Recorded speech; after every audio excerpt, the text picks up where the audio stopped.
apie Romos katalikų bažnyčią pašnekėti norėjau apie jų mokymus. Tai yra šėtono sukurta organizacija, struktūra, valdyti. Neva jie mokina tai, ką sakė Dievas, bet mes pažiūrėsime, ką iš tikrųjų sakė Dievas ir ką mokina Romos katalikai. Šiek tiek parodysiu iš simbolizmo pusės, nedaug, šiaip daugiau parodysiu apie būtent palyginti katalikų mokymą ir ką sako mums iš tikrųjų Biblija.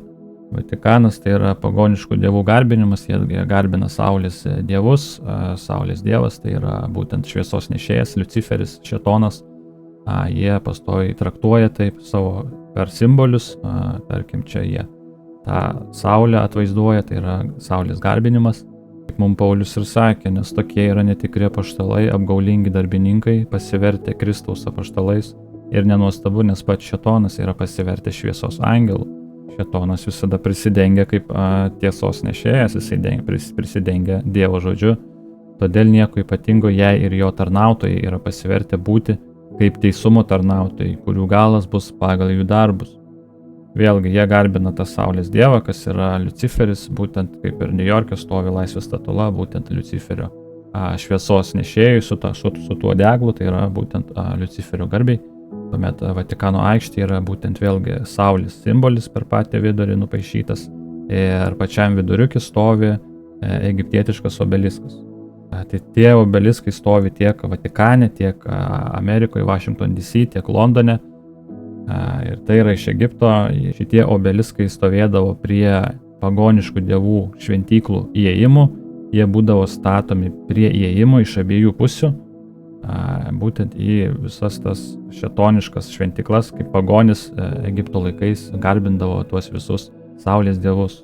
Tas pats saulės dievas yra tas pats Liuciferis, šėtonas. Tai saulės dievo akis, tai yra Ra akis, kuri vėlgi simbolizuoja Illuminati.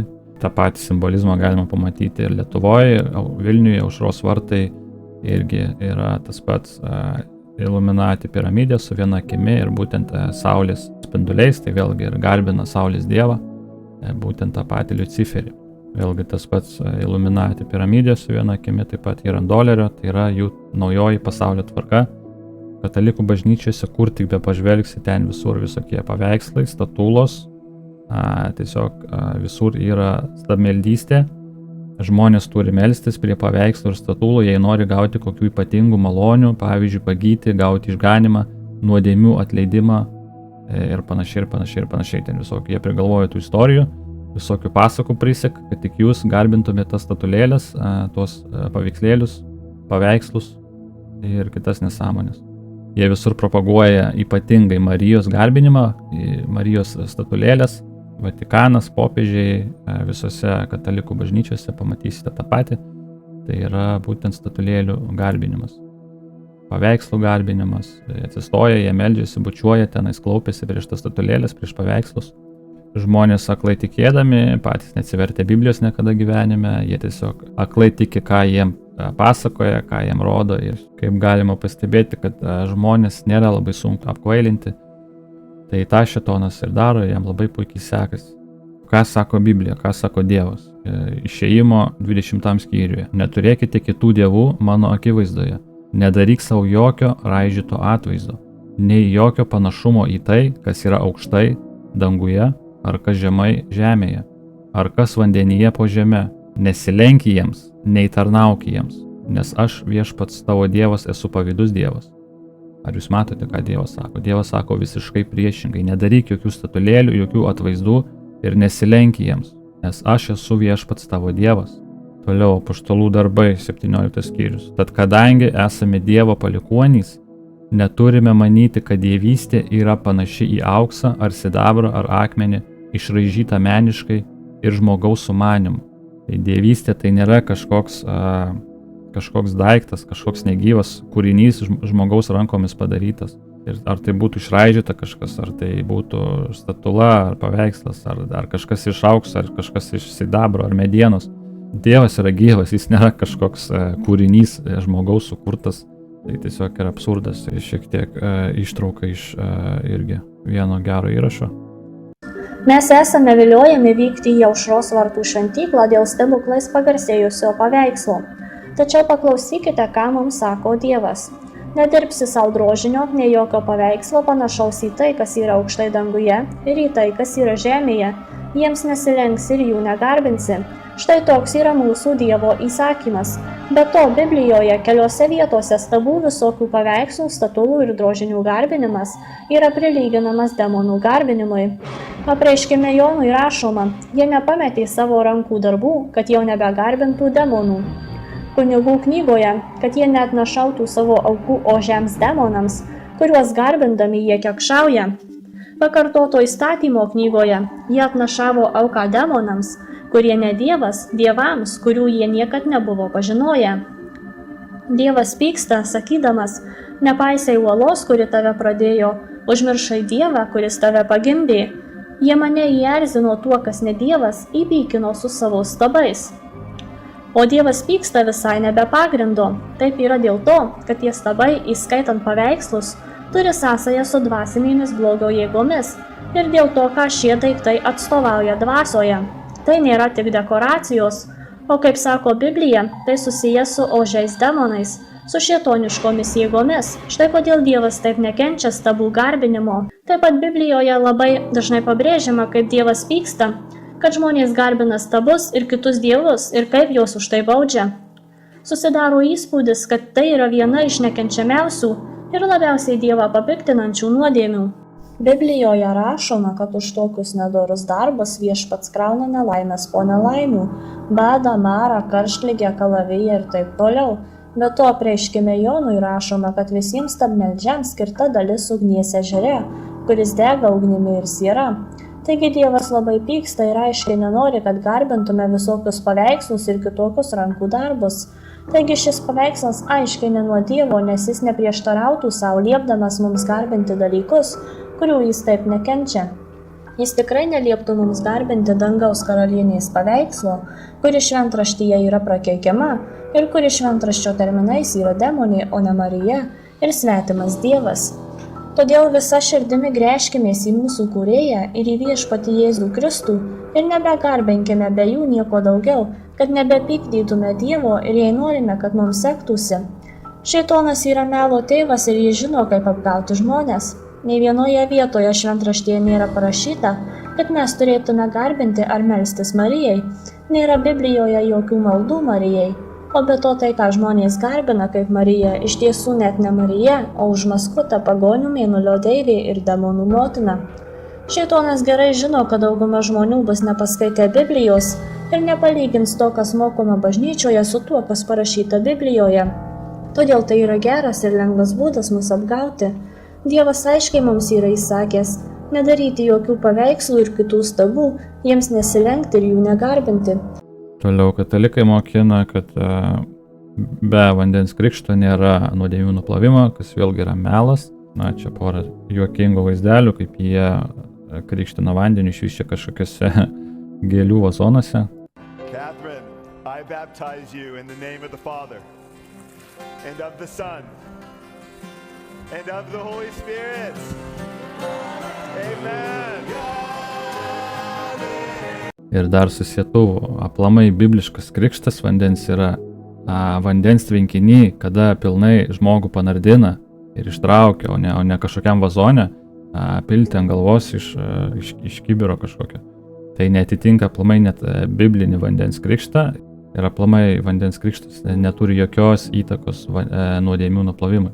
Toliau vėl čia žmonės su tokiais aparatais savo daržuose purškia visokius Colorado vabalus, o bažnyčiose vėl yra, nežinau, kaip čia pavadinti, čia vandens krikštas ar kas čia toks.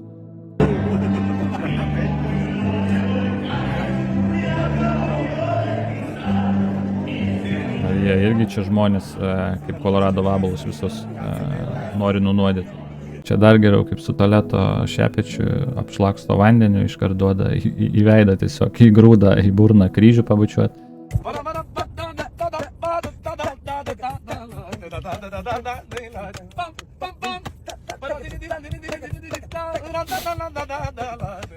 Ir ką, žmonės tiki, jiem gerai, jie galvoja, čia kažkokius palaiminimus gauna. Jie galvoja, pabučiavo kryžių, aptaškė juos kažkokiu purvinu vandeniu, jiem yra atleista, jų nuodėmis yra atleista.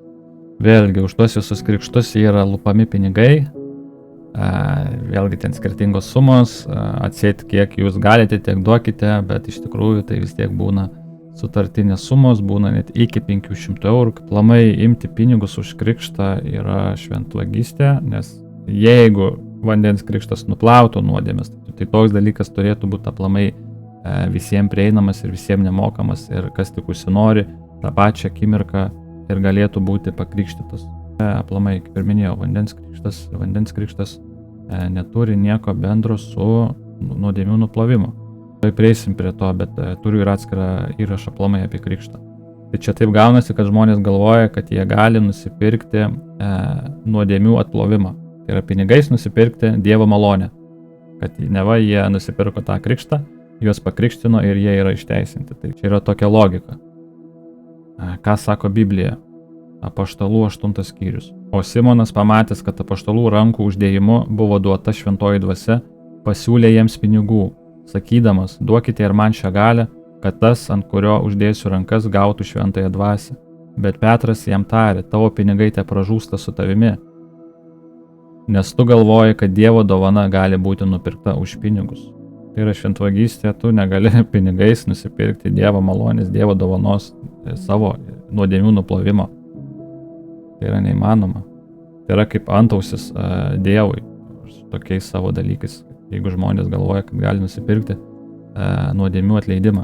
Toliau vandens krikštu buvo krikštijami žydai. Biblija aprašo apie 2 skirtingas Dievo programas. Tai yra viena Izraelio programa ir antra yra Kristaus kūno programa. Izraelio programa prasidėjo su Abraomu, kaip jam pažadėjo Dievas, kad per jo sėklą iškils didi tauta ir per šią tautą ateis pasauliui išgelbėtojas. Tai kas ir atėjo Jėzus Kristus, tas išgelbėtojas. Ir Abraomui buvo pažadėta jo tautai amžina karalystė žemėje. Ir toliau Senajame testamente pranašai pranašavo ateisiantį Mesiją, kas ir atėjo Jėzus Kristus. Ir Jėzus Kristus turėjo atnešti jiems tą amžiną karalystę žemėje, būtent Izraelio tautai. Ir juos pradėjo krikštyti atgailos krikštu, kad jie įeitų į tą pažadėtąją amžiną karalystę, kurią turėjo atnešti Kristus. Tai Jonas pradėjo krikštyti atgailos krikštu. Atgailos krikštas nėra nuodėmių nuplovimas. Jie tiesiog pasiruošė tam įėjimui į tą karalystę, bet kadangi jie atmetė Jėzų Kristų, atstūmė jį, didžioji dalis Izraelio tautos jie jo netikėjo, jie norėjo aplamai jį persekiojo, užmėtyti akmenimis ir paskui galų gale jį nukryžiavo. Toliau dar po nukryžiavimo dar apaštalai tenais krikštijo to vandeniu, bet paskui pradėjo persekioti visus tuos apaštalus, Stepanas buvo užmėtytas akmenimis ir čia įvyko Izraelio tautos griūtis. Jie kaip tauta griuvo, kadangi jie atmetė Dievą, atmetė Jėzų Kristų, atmetė tą pažadėtą pažadą, amžiną karalystę, jie netikėjo, jie nepriėmė to ir čia įvyko jų griūtis, būtent kaip ir pavaizduota šiame paveikslėlyje. Tai čia visa yra Izraelio programa nuo Abraomo iki kai Stepanas buvo užmėtytas akmenimis. Čia vėlgi galiu trumpai apie tą Izraelio tautos griuvimą. Paulius aprašo Romiečiams 11. Tad sakau, ar jie suklupo, kad pargriūtų? Kas tie jie, tai kalba apie Izraelio tautą. Tad sakau, ar jie suklupo, kad pargriūtų? Jokių būdų, bet verčiau per jų griuvimą išgelbėjimas atėjo pagonims, kad sukeltų jiems pavydą. Kad sukeltų Izraelio tautai pavydą, atėjo išgelbėjimas pagonims, tai yra mums, visam pasauliu. Mes esame pagonis pagal Bibliją. Na, o jei jų griuvimas yra pasaulio turtas ir jų mažėjimas pagonių turtas, nes aš kalbu jums pagonys, kadangi esu pagonių apaštalas. Paulius yra vienintelis apaštalas, kuris skelbė pagonims. O 12 apaštalų buvo skirti 12 Izraelio genčių. Jie skelbė Evangeliją 12 Izraelio genčių. Jie neskelbė visam pasauliu. Visam pasauliu skelbė tik tais Paulius. Toliau. Nenoriu, broliai, kad būtumėte nežinantis šios paslapties, įdant nebūtumėte išmintingi savo pačių išmanimu, kad Izraelį yra dalinai ištikęs aklumas, kol įeis pagonių pilnuma. Tai va čia ir griuvo ta Izraelio tauta ir atėjo išgelbėjimas mums. Tai yra visam pasauliu, pagonims. Ir Jėzus Kristus tai atskleidė Pauliui, apaštalui Pauliui. Ir čia prasidėjo antra programa, tai yra Kristaus kūno programa, arba dar kitaip vadina Kristaus kūno bažnyčia. Pirmoji programa, Izraelio programa, buvo sustabdyta, kada jie griuvo, ir atskleista antra programa, tai yra Kristaus kūno programa, kurią mes dar turime šiai dienai. Ir kai ši programa užsibaigs, Kristaus kūno programa, būtent su tuo sekančiu bibliniu įvykiu, Kristaus kūno paėmimu, tada vėl prasitęs Izraelio programa, kadangi jinai yra dabar sustabdyta. Jie griuvo ir toliau seks Dievo rūstybė būtent ant jų, nes čia turėjo juos teisti, kada griuvo, bet Dievas sustabdė tai, įterpė mus, ir tada Dievas išlies rūstybę ant Izraelio tautos, būtent tie 7 suspaudimo metai. Tai kaip mes iš tikrųjų esame pakrikštyti? Vandens krikštas mums neturi jokios įtakos. Juo buvo krikštėjami žydai, o ne mes. Paulius mums aprašo, kaip mes esame pakrikštėjami. Būtent į tą Kristaus kūną. Nes viena dvasia mes visi esame pakrikštyti į vieną kūną. Ar būtume žydai, ar pagonis, ar būtume vergai, ar laisvi. Ir visiems buvo duota gerti į vieną dvasią. Tai mes esame visi pakrikštyti šventąja dvasia į vieną kūną. Tai yra į Kristaus kūną, kuriuo ir jūs pasitikėjote, išgirdę tiesos žodį jūsų išgelbėjimo evangeliją, kuriuo įtikėję buvote ir užanspauduoti ta šventa pažado dvasia.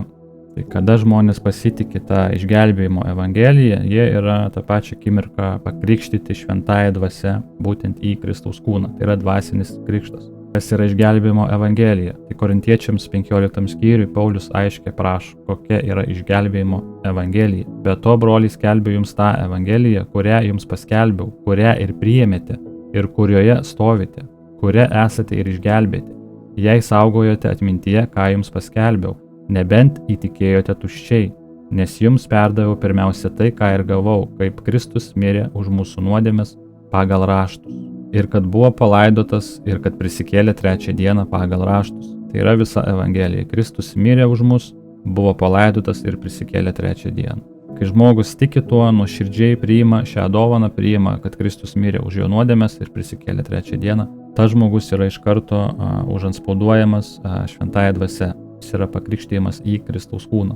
Mes negalime savo darbais susitarnauti išgelbėjimo, jokiais savo veiksmais, jokiais savo darbais, jokiais vandens krikštais, jokiais bažnyčių vaikščiojimais, jokiais ritualais, jokiais išpažintimi kunigui, pinigų aukojimai ar dar ten kažkokie išgalvoti katalikų ritualai. Mes esame išgelbėti tik, ką Kristus padarė už mus, o ne tai, ką mes galime padaryti. Mes negalime savęs išgelbėti, mes esame jau pražuvę, kadangi mes esame visi nusidėjėliai. Ir į dangaus karalystę gali patekti arba tobulas, be nuodėmės, visiškai be jokios nuodėmės. Tai yra vienas kelias, kuris pavyko tik tai Jėzui Kristui, tik jisai vienintelis buvo be nuodėmės, bet nei vienas iš mūsų nesame, reiškia, mums šitas kelias susidaro ir mums lieka tik tais vienintelis kelias, tai yra antras kelias, tai yra Jėzus Kristus ir tai, ką jis padarė. Jeigu mes tikime, ką jisai padarė už mus, mes esame pilnai išteisinti vien tik tuo tikėjimu. Ir Paulius rašo mums, yra vienas kūnas, tai yra tas Kristaus kūnas, ir viena dvasia, šventoji dvasia. Kaip ir esate pašaukti vienoje jūsų pašaukimo viltyje, vienas viešpats, vienas tikėjimas, vienas krikštas, vienas Dievas. Yra vienas krikštas, dvasinis krikštas, mums nereikia jokių vandens krikštų. Žmogus pripažįsta savo kaltumą, kad yra nusidėjėlis, nuoširdžiai tiki, kad Kristus mirė ir prisikėlė už jo nuodėmes, jisai yra automatiškai pakrikštytas šventąja dvasia, užanspauduojamas ir viskas, tas žmogus yra išgelbėtas. Jis negali nei prarasti to išgelbėjimo, nei jis gali jo išlaikyti to išgelbėjimo. Dievas pats laiko tą išgelbėjimą. Jeigu reikėtų žmogui dar išlaikyti tą išgelbėjimą, tai nei vienas jo neišlaikytų, visi jį prarastų iš karto vėl. Nes menkiausia nuodėmė, tu vėl viskas prarandi, o ką katalikai ir moko, kad neva tu ten pasikrikštiji, ten padarai tos visus ritualus kažkokius tenais, paskui neva tau yra atleista nuodėmės, tu išėjai iš bažnyčios, jeigu padarai nuodėmę, nusikeik ar kažką, viskas, tu vėl praradai išgelbėjimą, tu turi vėl eiti daryti visus ten tuos ritualus, kitaip tu keliauji į pragarą. Toks yra katalikų bažnyčios mokymas. O ką moko Biblija, kad Jėzus Kristus atpirko viso pasaulio nuodėmės kartą ir visiems laikams. Kartą tu įtikėjai, supratai tikrą evangeliją, patikėjai nuoširdžiai, tu esi užanspauduotas iki nupirktos nuosavybės atpirkimo dienos. Tai reiškia, kad tu esi išgelbėtas iki pat tos dienos, kai tu numirsi, kuri yra mūsų paveldo užstatas iki nupirktos nuosavybės atpirkimo. Šventoji dvasia yra užstatas už mus. Tai yra Dievo malonė, tai yra Dievo dovana. Bet tai nereiškia, kad tai yra licenzija mums toliau nuodėmiauti. Ne, yra visiškai atvirkščiai. Ta šventoji dvasia pradeda mus keisti. Mes keičiamės ir mes nebenorime nuodėmiauti. Mes pradedame nekęsti tos nuodėmės. Bet tai nereiškia, kad daugiau nenusidėsi. Tai žinoma, kad nusidėsi, nes mūsų kūnas yra iš prigimties nuodėmingas. Bet tu nusidėjęs, tu neprarandi to išgelbėjimo. Tai yra šėtono melas iš bedugnios, tam, kad klaidinti žmonės, gąsdinti juos, tampyti už nosies visus. Ir matom, kaip šitie melai puikiai veikia. Paulius rašė, nes Kristus nesiuntė manęs krikštyti, bet skelbti Evangeliją. Paulius skelbė visam pasauliu. Vandens krikštas neturi nieko bendro. Vandens krikštas neturi nieko bendro su Kristaus kūnu. Jis buvo skirtas Izraelio tautai, kada Jėzus jiems turėjo atnešti tą pažadėtą amžiną karalystę. Toliau katalikai moko, kad yra neva kažkokia tai skaistykla. Jeigu žmogus buvo išgelbėtas, jisai ten nusidėjo, prarado tą išgelbėjimą ir numirė, praradęs tą išgelbėjimą neva, jisai keliauja į pragarą, ten kažkaip jie mokina, kad jie kažkokį laiką tenais dega tam pragare, išdega ten tos jų nuodėmės ir tada jie atbuvę tą bausmę už tą nuodėmę, kur padarė, jie tada keliauja į rojų, į dangų. Vėlgi yra išgalvotas nesąmonės. Biblija nerašo apie jokias skaistyklas, Biblija rašo tik apie dvi vietas, tai yra dangaus karalystė ir pragaro bedugnė. Tai žmogus keliauja arba ten, bet nekeliauja kažkokią skaistyklą, tenais išdega ir paskui keliauja į dangų. Ir vėlgi katalikybė daro mišių ritualus, žmonės užpirkinėja mirusiems žmonėms mišias, neva tais tos mišios sutrumpins tą skaistyklą jiems, jeigu jie ten toj skaistykloje neva tais dega už tos nuodėmės, neva sutrumpins tą laiką, kaip žinot, kaip kalėjime sutrumpina bausmę, tai ten sutrumpės jiems ta bausmė ir jie greičiau keliaus į rojų. Tai mišios yra aplamai išgalvotas dalykas, Biblija nerašo apie jokias mišias. Tai yra žmogaus išgalvotos tradicijos. Ir už tai vėlgi lupa pinigus. O ar nepamenate, kaip Jėzus pradėjo vartyti stalus visų prekybininkų, kurie prekiavo tėvo namuose, Jono 2 skyriuje.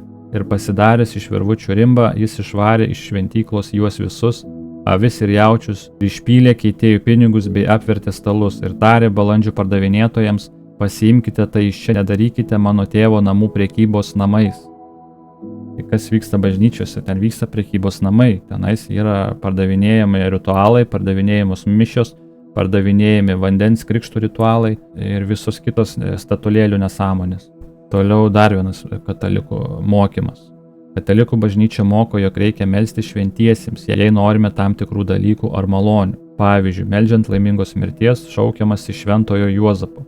Meldžiant, kad Lietuva būtų globojama, šaukiamas iš šventojo Kazimiero.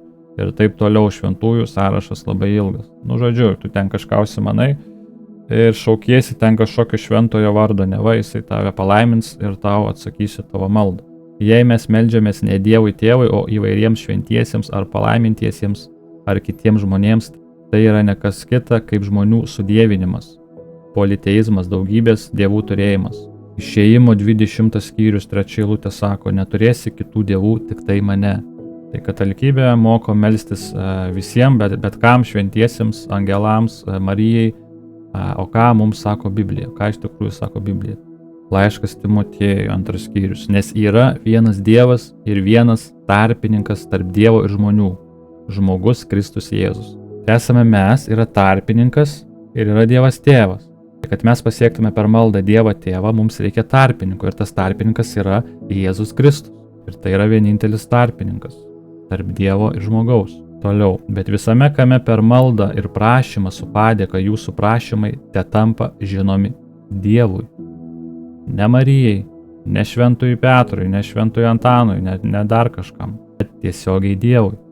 Iš tiesų sakau jums, ko tik prašysite tėvo mano vardu, jis jums tai duos. Vėlgi Jėzus sako, prašykite tiesiogiai tėvo mano vardu, tai yra Jėzaus Kristaus vardu.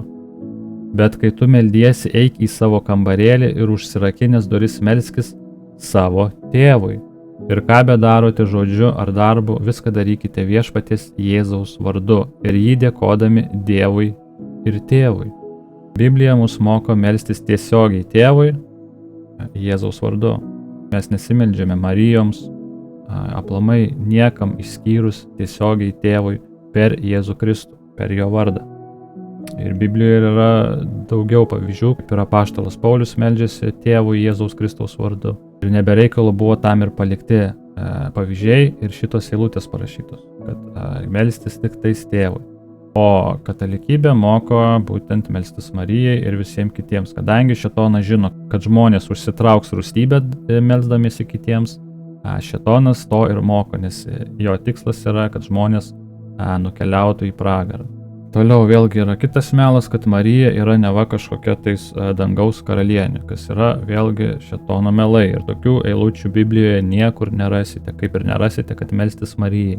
Vėlgi katalikai visur garbina, tenais klaupiasi, bučiuoja Mariją, jie garbina Mariją vos ne aukščiau Dievo. Nuoširdžiai garbinama gailestingumo motina švenčiausiai mergelė Marija, te padeda mums Viešpatie išmelsti tavo pasigailėjimu ir visuomet gauti tavo pagalbą. Kodėlgi katalikų bažnyčia moko mus dalykų, kurie prieštarauja Biblijai? Kodėlgi jie moko, kad Marija buvo išaukštinta danguje, kad ji yra dangaus karalienė, Dievo motina, kad Marija nuolat mus užtaria ir už mus meldžiasi, kitaip tariant, ji yra Dievo ir žmonių tarpininkė, juk taip nėra parašyta Biblijoje, kaip tik priešingai sakoma, kad yra tik vienas Dievas ir vienas Dievo ir žmonių tarpininkas, tai Jėzus Kristus. Be to, niekas nėra pakilęs į dangų, kaip tik žmogaus sūnus, kuris ir nužengė iš dangaus. Ši visa motinos deivės, dangiškosios motinos, dangaus karalienės doktrina yra labai aiškiai iš pagonybės. Biblija prakeikia ją labai aiškiai. Dangaus karalienė buvo iš tiesų bendras pagoniškas titulas, suteiktas daugybei senovės dangaus deivių, kurios buvo garbinamos prieš 1000 metų senovėje ir viduramžių kultūrose. Ir netgi Romos katalikų bažnyčia pasiskolino tai iš pagonybės, vadindami Mariją dangaus karalienę. Tai ne iš Biblijos, tai visiškai prieštarauja vieninteliam tikrajam mylinčiam Dievui, kuris yra mūsų tėvas. Pavyzdžiui, senovės pagonybėje Diana, Anat, Izidė, Ištarė, Hera ir galimai Ašera taip pat, jos visos buvo vadinamos dangaus karalienėmis. Jeremijo knyga iš tiesų mini dangaus karalienę keletą kartų ir prakeikia ją. Pavyzdžiui, Biblijoje Jeremijo knygos 7 skyriuje rašoma: vaikai prirenka malkų, tėvai užkuria ugnį, moterys minko tešlą, kepa pyragaičius dangaus karalieniai. Jie aukoja geriamasias aukas svetimiems dievams, sukeldami mano rūstybę. Taigi, matote, Viešpats Dievas pyksta, kai jūs garbinate kitus dievus. Dangaus karalienė laikoma kitu dievu. Matote, yra tik vienas dievas, štai kodėl Viešpats Dievas pyksta. Jeremija smerkia vyrus ir moterius už nedorus darbus ir pasibjaurėtinus dalykus. Ir dėl šio nepaklusnumo jie bus teisiami Dievo. Tai yra pagonybė, tai yra visiška priešingybė to, ką moko Biblija. Viešpats Dievas pasakė: nėra be manęs jokio kito dievo. Jis yra pirmasis ir paskutinysis. Dangaus karalienės titulas yra išgalvotas Marijai, vėlgi šėtonas sukurtos pasakos. Toliau kitas melas yra vėlgi, kad Marija buvo be nuodėmės. Bet ar tikrai ji buvo be nuodėmės? Luko 2 skyriuje rašo: ir kai užsibaigė jos, Marijos, pagal apsivalymą, pagal Mozės įstatymą dienos. Jie, tai yra Marija ir Juozapas, atnešė jį, Jėzų Kristų, kaip pagimdė, į Jeruzalę, kad pristatytų jį Viešpačiui. Ir kad atnašautų auką pagal tai, kas pasakyta Viešpaties įstatyme. Porą balandžių arba 2 jaunus karvelius. Tai kunigų knygoje 12 skyriuje yra prašyta, ką moteris turi daryti pagal įstatymą pagimdžius ar tai berniuką, ar tai mergaitę. Jei moteris užmezga sėklą ir pagimdo vyriškos lyties vaiką, tuomet ji bus nešvari 7 dienas. Pagal atskirimo dienas dėl jos negalios ji bus nešvari. Ir tada 33 dienas ji pasiliks savo apsivalymo kraujyje, ji nelies jokio švento dalyko, nei įeis į šventovę, kol išsipildys jos apsivalymo dienos. Ir jos apsivalymo dienoms išsipildžius, dėl sūnaus ar dėl dukters, ji atgabens 1 metų avinėlį deginamąjį atnašai ir jauną karvelį ar purpelį nuodėmės atnašai. Pas kunigą, kuris jį atnašaus Viešpaties akivaizdoje ir atliks sutaikinimo už ją, ir ji bus apvalyta. O jei ji negalės atgabenti avinėlių, tuomet ji atgabens 2 purplelius ar 2 jaunus karvelius, vieną deginamąjį atnašai, o kitą nuodėmės atnašai. Pagal įstatymą ji turėjo padaryti šitą auką tam, kad apsivalytų nuo nuodėmės. ką ji ir padarė, ir kad atnašautų auką pagal tai, kas pasakyta viešpaties įstatymą, porą balandžių arba 2 jaunus karvelius. Tai ir yra, ką padarė Marija ir Juozapas nuėję į Jeruzalę, jie ir paaukojo 2 jaunus karvelius, būtent, kad apsivalytų Marija nuo savo nuodėmės. Tai ar tikrai ji buvo be nuodėmės? Toliau Luko Evangelija, 1 skyrius. Ir Marija tarė, mano siela aukština viešpatį ir mano dvasia apsidžiaugė Dievu, mano gelbėtoju. Tai jeigu ji būtų be nuodėmės, jai nereikėtų jokio gelbėtojo, bet ji čia džiaugiasi ir sako, mano dvasia apsidžiaugė Dievu, mano gelbėtoju. Reiškia, jai reikėjo gelbėtojo. Toliau laiškas romiečiams, nes visi nusidėjo ir stokoja Dievo šlovės. Visi nusidėjo, nėra nei vieno teisaus. Kitaip turėtų rašyti, nes visi, išskyrus Mariją, nusidėjo ir stokoja Dievo šlovės. Todėl, kai per vieną žmogų nuodėmė įėjo į pasaulį, tai yra per Adomą, o per nuodėmę mirtis, ir taip mirtis perėjo į visus žmonės, nes visi nusidėjo. Dar kartelį, visi nusidėjo. Nėra nei vieno teisaus. Tai vėlgi dar vienas katalikybės šėtono melas. Kaip ir visiems mums reikia gelbėtojo, taip ir jai reikėjo taip pat gelbėtojo, kad jos nuodėmės būtų atleistos. Tai dar vienas melas, kad Marija neva tai buvo visą gyvenimą skaisti. Tai žinome, kad Kristus gimė, kaip įėjo į Mariją šventoji dvasia per šventąją dvasią, bet toliau ji nebuvo skaisti po Kristaus gimimo. Ji turėjo dar kitų vaikų, ką mums Biblija rašo, kad mato 12 skyriui. Ir čia sako Kristui, tada vienas tarė jam, štai tavo motina ir tavo broliai stovi lauke. Tai Kristus turėjo brolių, reiškia, Marija turėjo dar daugiau vaikų. Tai reiškia, kad jie nebuvo visą gyvenimą skaisti. Kitos eilutės patvirtinančios. Argi šis nedailidė sūnus, argi ne jo motina vadinama Marija, o jo broliai Jokūbas, Jozė ir Simonas ir Judas ir jo seserys. Jis turėjo ir brolių, ir seserų. Tai reiškia, kad Marija turėjo daugiau vaikų ir kad ji nebuvo skaisti. Taip, ji buvo skaisti iki gimstant Jėzui Kristui, bet paskui ji turėjo toliau kitų vaikų. Toliau dar vienas melas, kad katalikybė moko, kad išgelbėjimas yra ir per Mariją, kad Marija gali atleisti nuodėmes arba kažkaip užtarti Jėzui Kristui arba Dievui Tėvui. Nežinau, kokias ten pasakas seka, bet per Mariją nėra jokio išgelbėjimo. Ji buvo paprastas žmogus, kaip ir visi mes. Ji buvo nusidėjėlė, taip ji buvo palaiminta, ji buvo išrinkta, kad per ją ateitų Jėzus Kristus. O ką sako Biblija, per ką ateina išgelbėjimas? Ir niekame kitame nėra išgelbėjimo, nes po dangumi tarp žmonių nėra duoto kito vardo, kuriuo turime būti išgelbėti. Čia kalba apie Jėzų Kristų. Jėzus jam sako, aš esu kelias, tiesa ir gyvenimas. Niekas neateina pas tėvą kitaip kaip tik per mane, per Jėzų Kristų. Tai yra vienintelis kelias, Jėzus Kristus. Nėra jokių kitų kelių. Jokia Marija, jokie kiti šventi Jonai, Petrai, Antanai jums neatleis jokių nuodėmių. Tai yra dar vienas šėtono melas. Jie mokina, kad melstis Marijai, kad jinai yra užtarėja, kad jinai perduoda maldas Jėzui Kristui. Jėzus Kristus turbūt tada tėvui, žodžiu, eina vos ne kaip sugedęs telefonas, kaip darželį žaisdavo vaikai. Vienam jausi pasako ir taip eina nuo vieno vaiko iki galo, iki kol pačiam gale nueina visai kita žinutė, negu tu pradžioj sakėjai. Tai čia vėlgi yra pasakos. Vienintelis tarpininkas tarp tėvo ir žmogaus yra Jėzus Kristus vėlgi. Mes meldžiamės tik tais tiesiogiai tėvui Jėzus Kristaus vardu. Toliau dar vienas melas. Čia aš nežinau, kiek valandų turėčiau daryti tą vaizdo įrašą, kad apkalbėti visus melus ir aplamai viską apkalbėti. Katalikų bažnyčia moko, jog tam tikrus dvasininkus reikia vadinti žodžiu tėvas. Pagal juos tai yra religinės pagarbos titulas. Žinot, kaip kunigus vadina tėvė tenais tėvė. Tėvė. Tėvė pasimelsk už mane, dar ten ką nors. Pirmieji krikščionys savo dvasinių vadovų nevadino tėvais. Ši tradicija atsirado po kelių šimtų metų. Popiežius išvertus iš lotynų kalbos papa reiškia tėvas. O štai ką mums sako Biblija. Ir ne vieno iš savųjų nevadinkite tėvo, nes turite vienintelį tėvą danguje. Trumpai ir aiškiai, vienintelis tėvas yra danguje, o ką jūs čia vadinate tėvo? kažkokius popiežius, kur popiežius yra vėlgi išgalvotas titulas. Biblija neprašo apie jokius popiežius, nėra jokio popiežiaus. Tai šėtono sugalvotas titulas tam, kad valdyti būtent per tą religiją.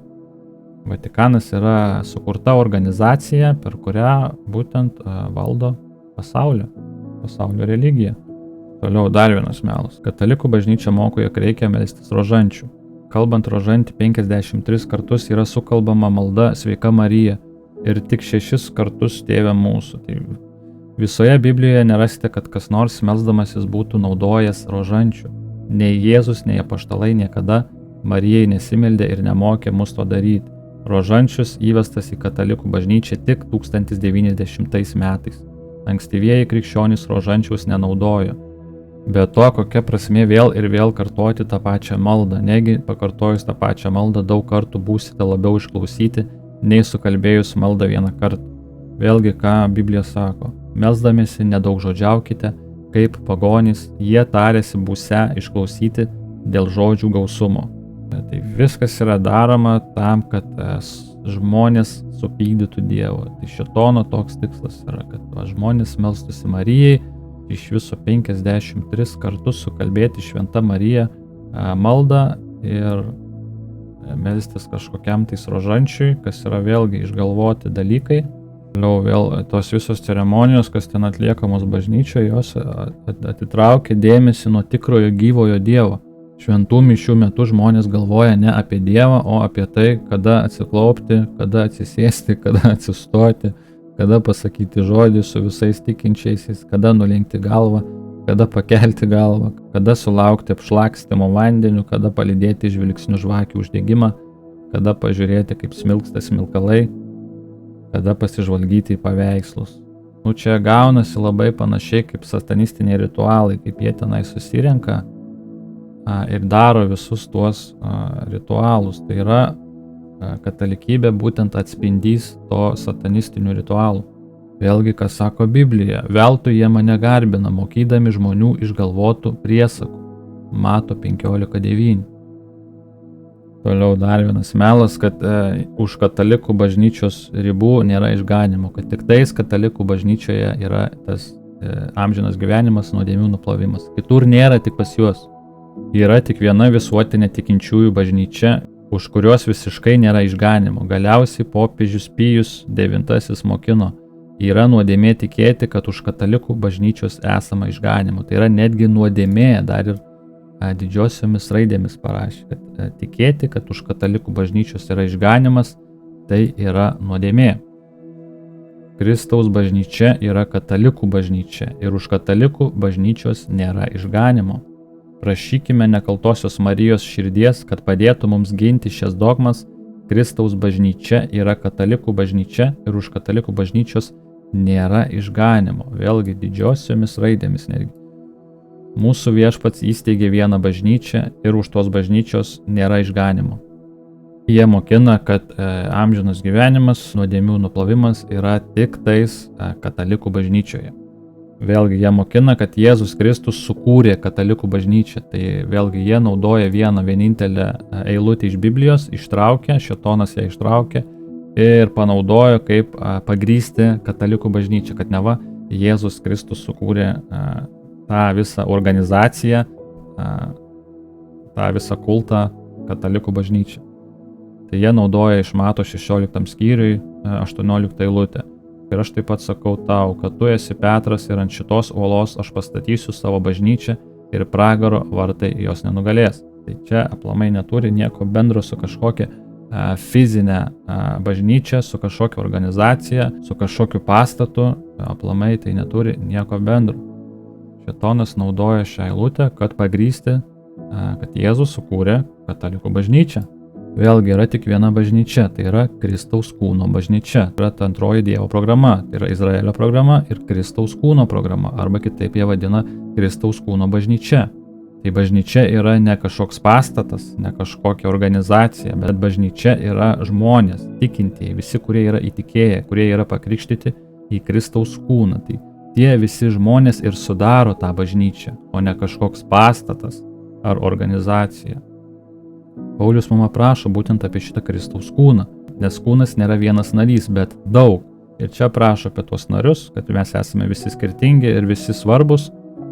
Ir toliau rašo, Dievas sumaišė kūną kartu, davęs gausiau garbės tam nariui, kuriam trūksta, kad kūne nebūtų susiskaldimo, bet kad nariai vienodai rūpintųsi vienas kitu. Ir jei vienas narys kenčia, visi nariai kenčia su juo. Arba jei vienas narys pagerbiamas, visi nariai džiaugiasi su juo. Jūsgi esate Kristaus kūnas, o atskirai nariai, ir kai kuriuos Dievas paskyrė bažnyčioje. Tai čia ir toliau aprašo apie tuos paskirimus. Vieni buvo paskirti apaštalais, kiti buvo pranašais, treti mokytojais, kiti darė stebuklus, kiti turėjo gydymo dovaną ir taip toliau ir taip toliau. Tai mes visi esame pakrikštyti į tą vieną Kristaus kūno bažnyčią. Kiekvienas turime tam tikrus talentus, bet visi mes esame to pačio kūno nariai, mes esame Kristaus kūno bažnyčia. Tai šita bažnyčia yra dvasinė prasme, o ne fizinė prasme. Tai nėra joks pastatas. Bažnyčia esame mes, visi, kurie yra įtikėję į Kristų kaip savo gelbėtoją. Ta žmogus yra pakrikštytas į Kristaus kūno bažnyčią. Toliau, Lietuvoje yra 2 Biblijos leidimai – kanoninis leidimas ir ekumeninis leidimas. Kanoninį leidimą sudaro Senasis testamentas ir Naujasis testamentas. Ekumeninį leidimą sudaro Senasis testamentas, Antrojo kanono knygos, Naujasis testamentas. Tai jau čia yra pridėta išgalvotų šėtono knygų į Bibliją. Jėzus atmetė Antrojo kanono knygas, pasakydamas štai ką, Mato 23 skyriui, kad ant jūsų kristų visas nekaltas kraujas, pralietas žemėje, pradedant teisiojo Abelio krauju ir baigiant krauju Barachijos sūnaus Zacharijo, kurį jūs nužudėte tarp šventovės ir aukuro. Iš tiesų sakau jums, visa tai ištiks šitą kartą. Paaiškinimas. Abelis buvo pirmasis kankinys paminėtas Senajame testamente pradžios knygoje, o Zacharijas buvo paskutinis kankinys metraščių knygoje. Hebrajiškame kanone pirmoji knyga buvo pradžios knyga, o paskutinė knyga buvo metraščių knyga. Hebrajiškąjį kanoną sudarė 39 knygos, kurios yra sudėtos ir mūsų kanoninėme Biblijos leidime, tik jų išdėstymas skiriasi. Abelio ir Zacharijaus paminėjimas parodo Senojo testamento ribas nuo pradžios iki pabaigos. Antrojo kanono knygos lieka už borto. Vienas iš pavyzdžių apie klaidingus Antrojo kanono knygų mokymus. Čia eilutės iš tų išgalvotų knygų. Juk išmalda išlaisvina nuo mirties ir išgelbsti žmogų nuo žengimo į tamsiąją buveinę. Toliau kita eilutė. Nes išmalda išgelbsti nuo mirties ir nuvalo visas nuodėmes. Kas duoda išmaldą, ilgai gyvens. Mirtis turima omenyje amžinoji mirtis negęstančioje pragaro ugnyje. Jei vadovautis Antrojo kanono mokymu, tada galima mesti lauk Bibliją, pamiršti, kas joje parašyta, galima nubraukti viską, ką Jėzus padarė ir pamiršti viską, ko jis mokė. Nes pagal Antrąjį kanoną užtenka duoti išmaldos, kad būtum išgelbėtas nuo mirties ir būtų atleistos visos nuodėmės. Tai ten tos pridėtos knygos šėtono, jos moko, kad paaukok pinigus ir tau visos nuodėmės bus atleistos. Viskas, daugiau nieko nereikia Jėzaus, nereikia mums nuodėmio nuplovimo, nereikia mums jo švento kraujo, nereikia kryžiaus ir jo prisikėlimo. Tai Antrojo kanono knygos yra šėtono darbeliai ir lamai turi būti tik tais Naujasis testamentas ir Senasis testamentas.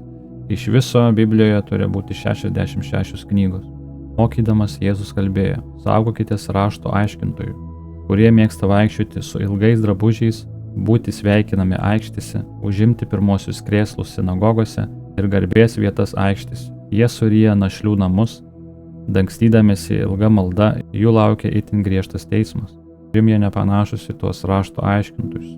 Nežinau kaip jums, bet man tai atrodo kaip vienas didelis kultas, kurie garbina bet ką, tik tais ne tikrai gyvąjį Dievą. Jie garbina šėtoną. Ir nenuostabu, nes pats šėtonas pasivertė šviesos angelu.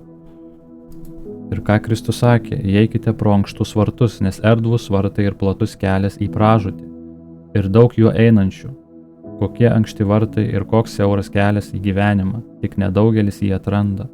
Kaip jums atrodo, kodėl tik nedaugelis jį atranda, kodėl tie vartai tokie ankštus? Todėl, kad šėtonas apgavo visą pasaulį. Šėtonas mokina viską priešingai, negu mokina Biblija. Žmonės sekdami aklai tais katalikų ir kitų konfesinių kultų mokymais, jie patys kraunasi Dievo rūstybę ant savęs, jie patys pykdo Dievą.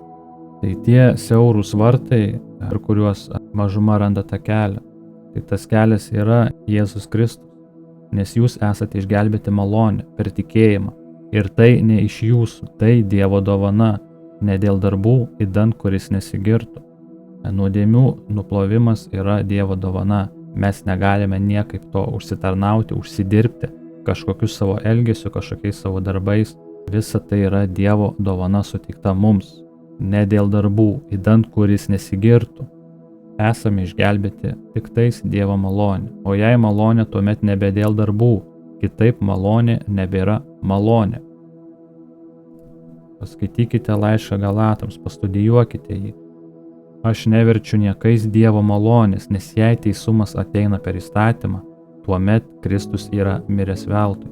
Žmonės, kurie bando užsitarnauti išgelbėjimą savo darbais, vandens krikštais, įstatymo laikymusi, bažnyčių vaikščiojimais, maldomis, pinigų aukojimais ar dar kažko, bet kuo. Jei tik tai reikalauja kažkokio žmogaus pastangos, kažkokio žmogaus fizinio judesio, tai yra bandymas užsitarnauti išgelbėjimą. Jeigu žmogus tai daro, jam Kristus yra niekuo naudingas, Kristus yra miręs veltui.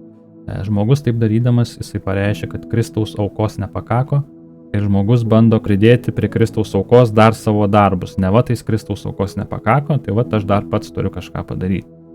Tai kai žmonės taip daro, jie atmeta Kristų. Tai šėtonas tai žinodamas, jis ir mokina su tikslu, kad žmonės ir bandytų užsitarnauti tą išgelbėjimą, nes Biblija aiškiai rašo, visi tie, kurie bando užsitarnauti, Kristus jiems yra nieko naudingas, nes jie patys bando išsigelbėti. Kaip iš tikrųjų yra, Jėzus Kristus atpirko mūsų nuodėmes, mes tikime, kad jisai mirė už mūsų nuodėmes ir prisikėlė 3 dieną. Dievas priima iš mūsų tik tikėjimą, jis nepriima iš mūsų jokių darbų. Kaip ir 16 eilutė rašo, žinodami, kad žmogus neišteisinamas per įstatymo darbus, bet per Jėzaus Kristaus tikėjimą ir mes įtikėjome Jėzumi Kristumi, kad būtume išteisinti per Kristaus tikėjimą, o ne per įstatymo darbus. Nes įstatymo darbais nebus išteisintas joks kūnas. Nueikite į mano kanalą, ten turiu įrašą, kur kalbu apie tai nuodugniau, apie tai, kaip esame išgelbėti, tenai studijuoju laišką Galatams ir pasižiūrėkite šitą įrašą pavadinimu, kas nesilaiko įstatymų, atmeta Kristų. Tai čia išaiškinu, kaip iš tikrųjų esame išgelbėti ir ką moko Biblija. Kas nematė, būtinai pažiūrėkite. YouTube'ai parašykite Edvinas ir turėtų išmesti jums mano kanalą.